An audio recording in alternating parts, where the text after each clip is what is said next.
안녕하세요. 이걸제의 민속이야기 9번째 시간 시작을 하겠습니다. 공주예요. 자장가가 다른 고장하고 좀 다른 특성을 갖고 있는 노래들이 많아요. 뭐 짧은 것도 있고 긴 것도 있는데 그 중에 한 대목, 이런 대목이 있습니다.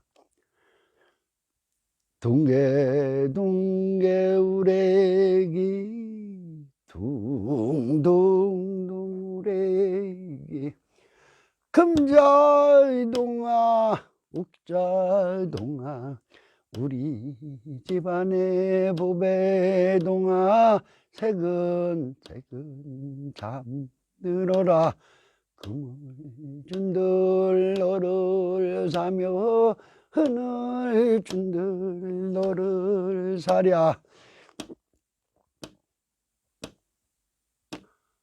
자장 자장 자장 자장 우리 애기 잘도 잔다 나라에는 충성동이 동네방네의 귀염동이 우리 집안의 보배동이 영재간의 우회댕이 자장 자장 자장 자장 우리 애기 잘도 잔다.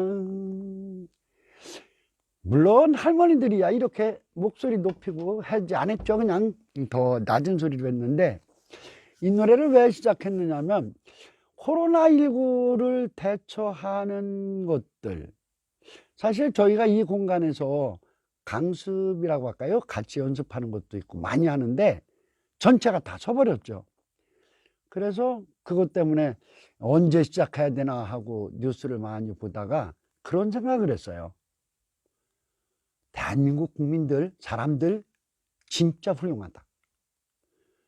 우리나라는 글쎄요 10명대에서 지금 10일 가까이를 나오고 있는데도 거리 해제 풀자고 하니까 아니라고 하는 것이 훨씬 많대요, 여론조사를 하면.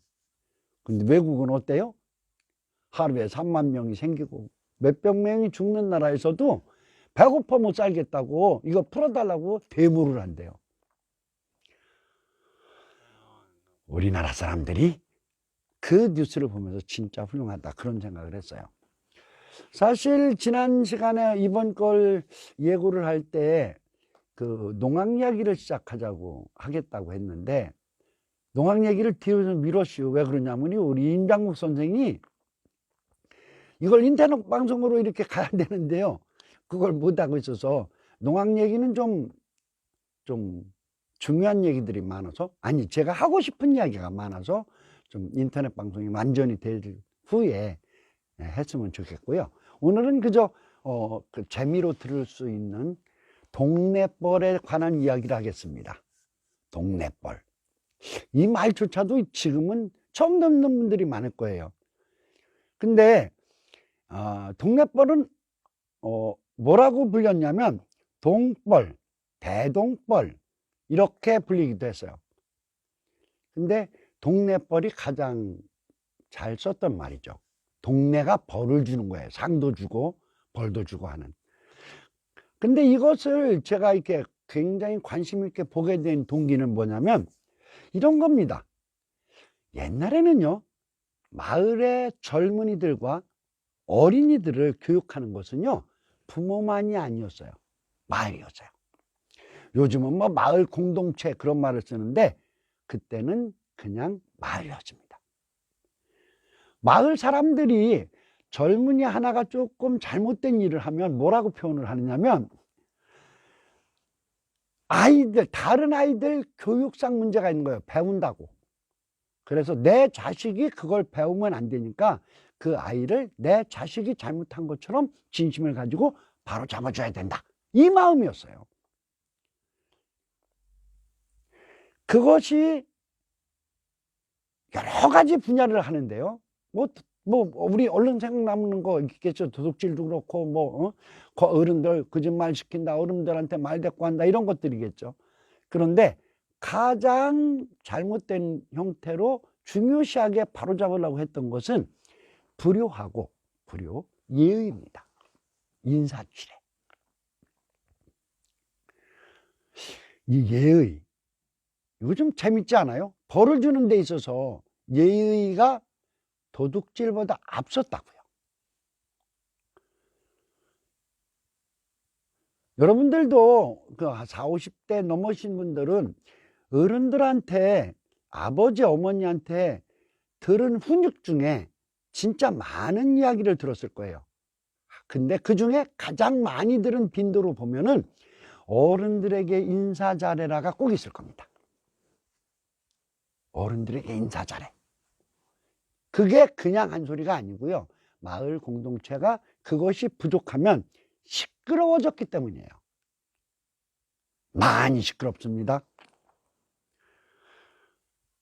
제가 어린 시절에 그걸 당해봤어요. 한번 초등학교 3학년 때 집안이 아버님이 쓰러지셨고 5학년 때 돌아가실 쯤인데, 제가 사실 뭐 마음이 어려워서 피운 것이 아니고 선배들이 이거 한번 펴보라고 그래갖고 담배를 피운 적이 있어요.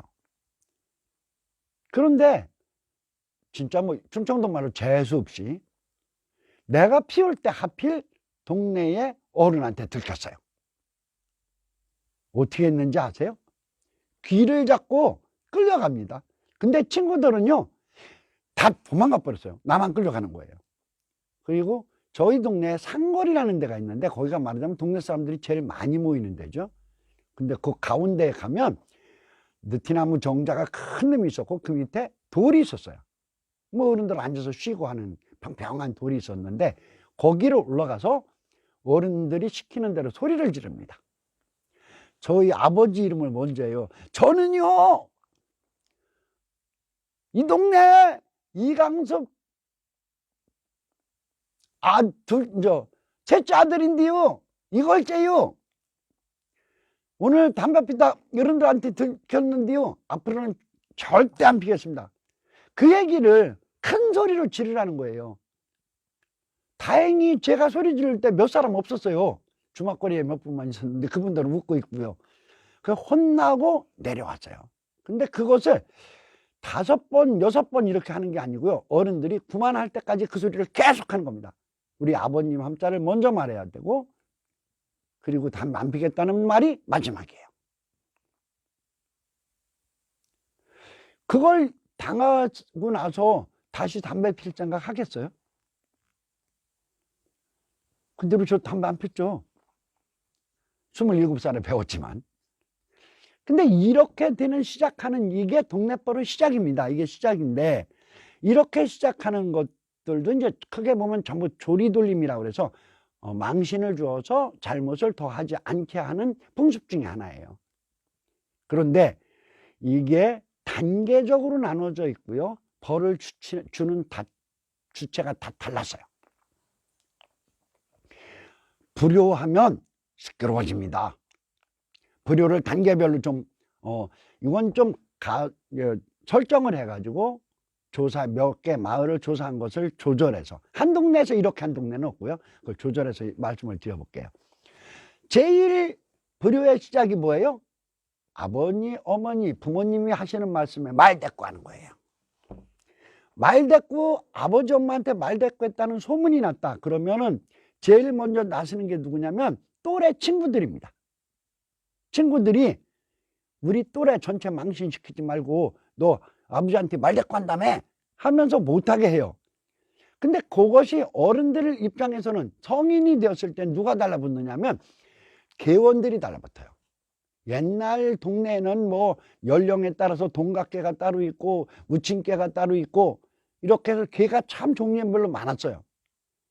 그런데 그 계원들이 우리 계 망신시키지 말고 너 아버지한테 말대꾸 한다는 소문 더 안 나게 해 하고 지쳐대는 거예요. 그럼 그랬는데 이제 말대꾸를 넘어갑니다. 뭐가 있겠어요? 이제 말싸움이 되는 거죠. 말싸움과 말대꾸는 다른 거예요. 그 정도로 올라가면은 그때 누가 나서느냐면 집안이 나섭니다. 물론 울타리 안에 집안만이 아니라 문중이 나서는 거죠. 양반 집안들은 난리 나고요. 양반 집안에 그 동네에 뭐 성씨가 많으면 더군다나요, 옛날에 그렇게 한 동네에 성씨 하나가 사는 집정촌이라고 하는데, 집정촌에서는 여기 가면 벌써 난리 납니다. 동네에서 내쫓아야 소리 나와요. 그런데 그렇지 않고 여러 성씨가 살을 때는 집안들이 나서요. 제가 전주에 가거든요. 그러니까 전주희 씨 문 좀 망신시키지 말고 넌 이놈 부모님한테 효도해, 이렇게 가는 거죠. 그런데 더 넘어갔어요. 부모한테 몸싸움을 했어요. 술을 먹고 했든 뭐 어쨌든 밀고 땡겼어요. 아직 부모님이 다치지는 않았다고요.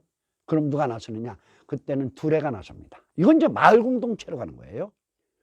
두레가 나서서 두레벌을 주는데 그 정도에 따라서 아주 여러 차등이 있고요. 그건 두레 시간에, 두레를 앞으로 얘기할 때 제가 설명을 좀 자세히 드릴 겁니다. 그런데 또 넘어갔어요. 부모님 몸에 상처가 났다고요. 그런데 벗어지는 정도예요. 경상. 그러니까 소문이 안 났으면 모를 만큼이라도 아버지나 어머니 몸에 상처를 냈다 그러면 그때는 대동계가 났습니다. 마을 전체에 대표 모임이 나서는 거예요. 그래서 벌을 주죠. 벌을 주는데 그 벌이 일단은 좀 명예적이지만 실내에서 주는 경우가 많아요.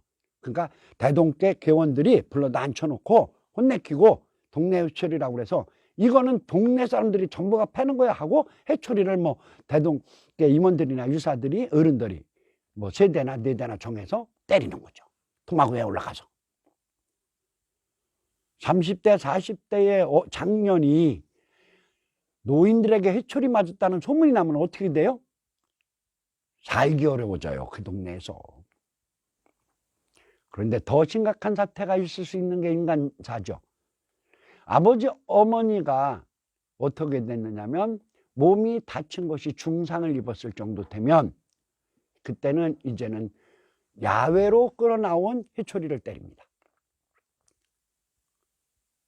그러니까 방 안에서가 아니라 저희 동네 같은 경우는 느티나무 정자 아래에 돌멩이 위에 해초리를 끊어다 놓고 종아리를 걷고 서 있으면 지나가는 사람이 때리는 거예요.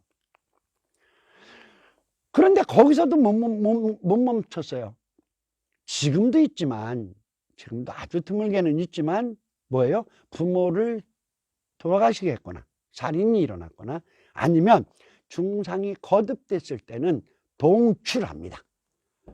동네 동자 날출자에서 동네에서 내쫓는 거예요.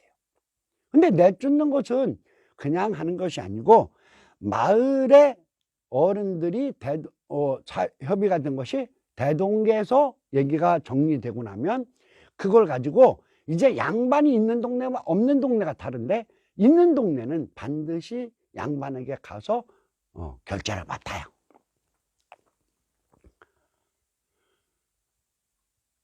결정 과정은 잠시 후에 또 별도로 설명하고요. 동네 해초리의 종류를 한번 보면 이렇습니다. 첫 번에 방 안에서 할 때는 뭐 지금은 마을회관이겠지만 옛날 공회당이 됐던 마을 공회당에서 안에서 때리는 정도고요. 돌 위에 올라왔을 때 1단계는 뭐냐면 동네에 상투 튼 남자만 때리고요. 그 다음번에 2단계로 넘어가면은 동네의 모든 남자가 때립니다. 여기는 이제는 어떤 꼴이 벌어지냐면 손자가 됐든 아들뻘이 됐든 지나가다가 장난으로 때리는 것을 맞아야 되는 거죠. 굉장히 수치스러운 겁니다. 그 다음에 결국은 뭐예요? 남녀노소가 다 때릴 수 있어요. 이거는 사실상 다른 목적이 있는 거죠. 네가 잘못 인정하고 이 동네에서 나가, 그런 메시지가 있는 거예요. 그래도 거기까지는 동네 벌입니다. 벌로서는 아주 심한 건 아니에요. 그런데 동출, 내쫓는 절차로 가면 이게 참 절차를 살펴보면 이래요. 죄인에게 그 잘못을 저지른 사람에게 본인이 인정하게 합니다. 다음에 대동회에서 동출을 먼저 결정해요. 그리고 이때 아까 말씀드린 대로 토호 양반이 있는 경우는 양반에게 사실을 알리고 결제를 받다시피 해요. 이건 무슨 얘기냐면 그 시절만 해도 글을 모르는 사람들이 많았어요. 그러면 다른 동네나 역사적인 쪽에 있어서의 어떠한 선례나 이런 것들을 판결하는 데 있어서 잘못될 수 있는 것을 막는 거예요. 재미난 것은 그 절차에서 내쫓는다는 것을 결정했을 때는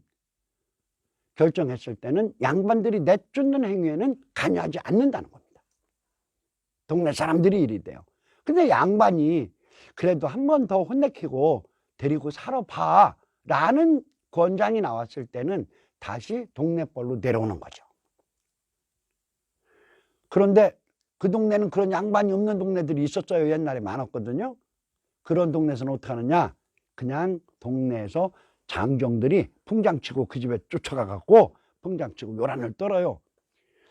그랬는데도 안 나간다 그러면 담 바깥에 삼태미로 장정들이 잔돌을 갖다가 계속 쌓아놓으면 지나가는 사람들은 의무적으로 그 울 안으로 돌을 던져야 돼요. 자, 그랬는데 이제는 이제 나간다고 했을 때의 절차가 남습니다. 그게 뭐냐면 그 사람의 재산을 동네가 다 사줍니다. 노는 몇 마지기, 밭은 몇 마지기, 집터는 몇 평, 건물은 어떻고. 그 중에 그런 사례들이 많죠. 집터는 그 동네 어떤 양반집의 집터에 집만 짓고 살았을 때 얼마. 그러면 쌀로 환산을 해서 동네 어구나 그 집 마당에 갖다가 짜놓는 거예요. 여러분들 옛날에는 시골 동네 마을이 생각보다 많이 부자입니다. 왜 부자냐면 장려변이라고 그래갖고 1년에 50%짜리 이자에 빚놀이를 하는 주체가 대동께가 제일 컸어요. 그런데 그 쌀들은 어떻게 나오느냐면 동네에 기물을 빌려주는 돈 같은 것들이 있어요. 차일이라든지 뭐 그릇 같은 것들을 갖고 있어서 혼례 때 빌려준다. 사모관대 원삼족들이 빌려주면 얼마씩 쌀을 받아요.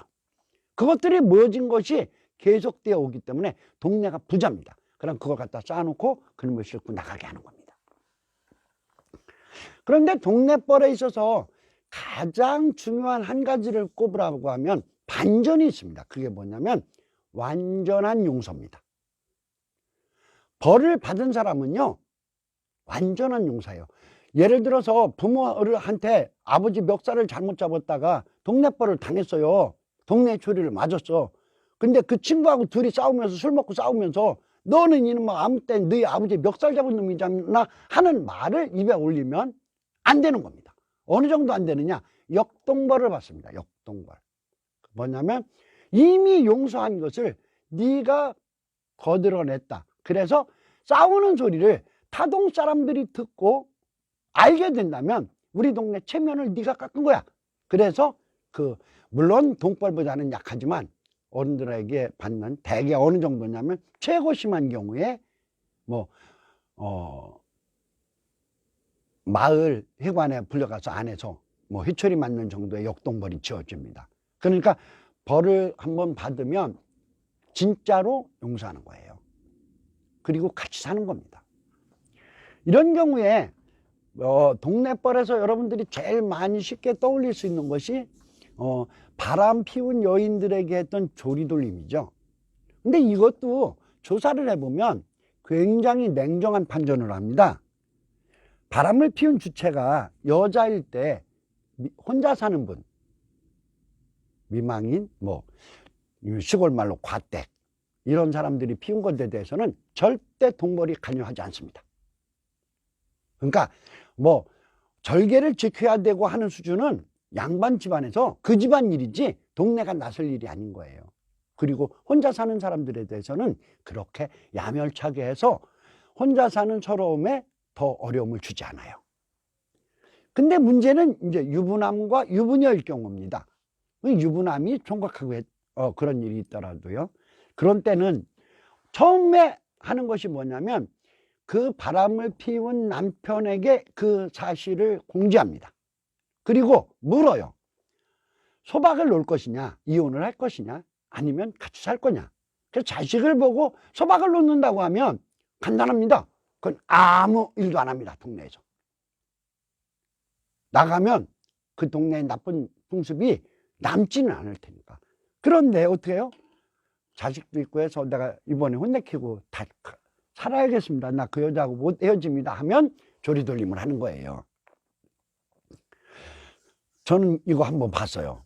그게 1964년경이니까 제가 초등학교 때 봤는데 이렇게 합디다.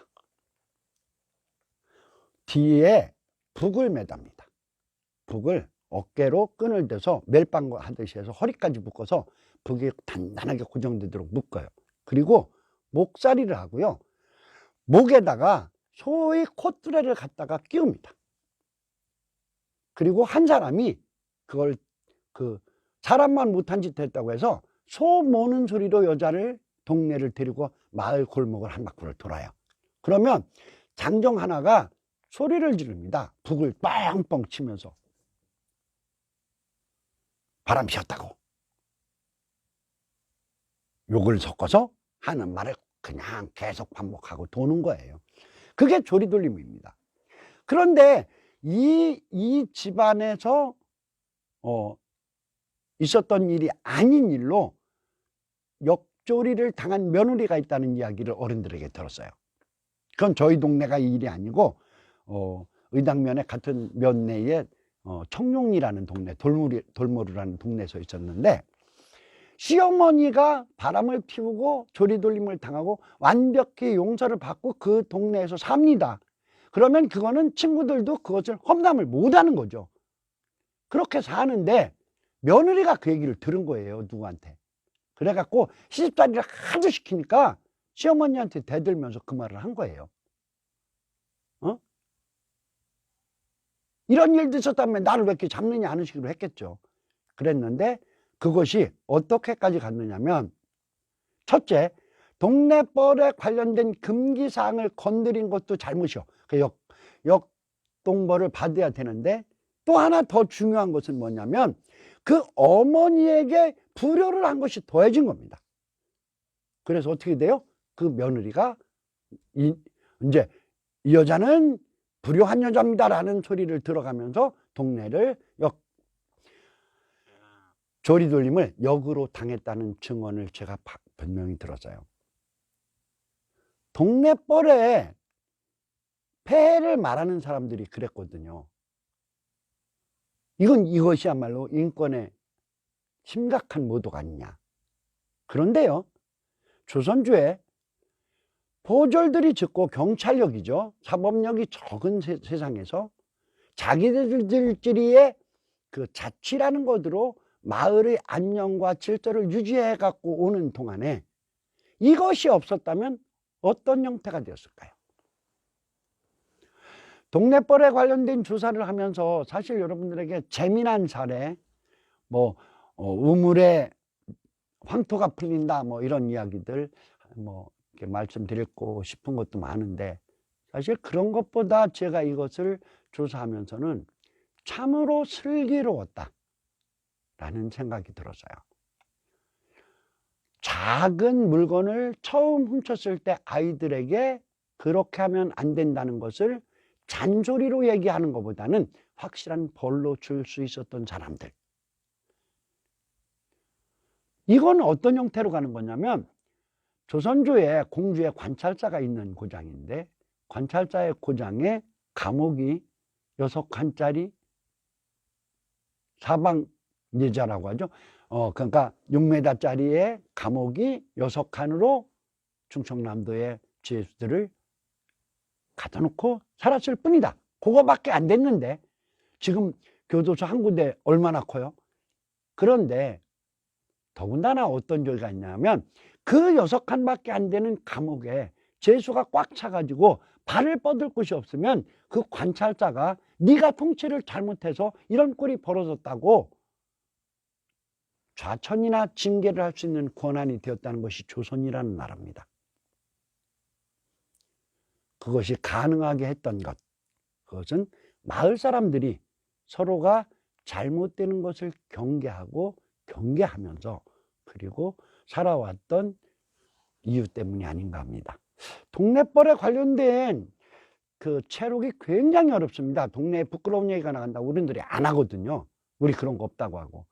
그런데 저는 동네벌에 대한 것도 우리나라가 찾아보니 논문 한 편이 없는 것 같은데 연구가 더 이루어질 분야가 아닌가 하는 생각을 해본 적이 있고요.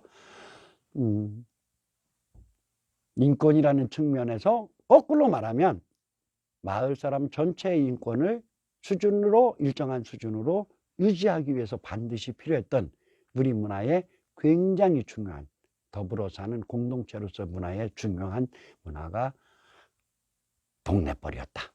그렇게 생각합니다. 이번 시간 이야기는 이렇게 또 마치겠습니다.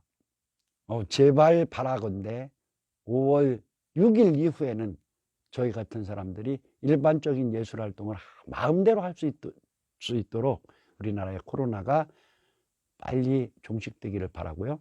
다음 주 목요일 11시에는 우리 임 선생이 그 인터넷 방송에 대한 부분이 완전히 되면 농악으로 갈 거고요. 아니면 이번에는 그 동네 체면, 아까 동네 체면 구긴다고 그랬죠? 그 동네 체면에 대한 이야기로 가겠습니다. 임 선생, 다음번에는 농악 얘기하게 해주세요. 감사합니다.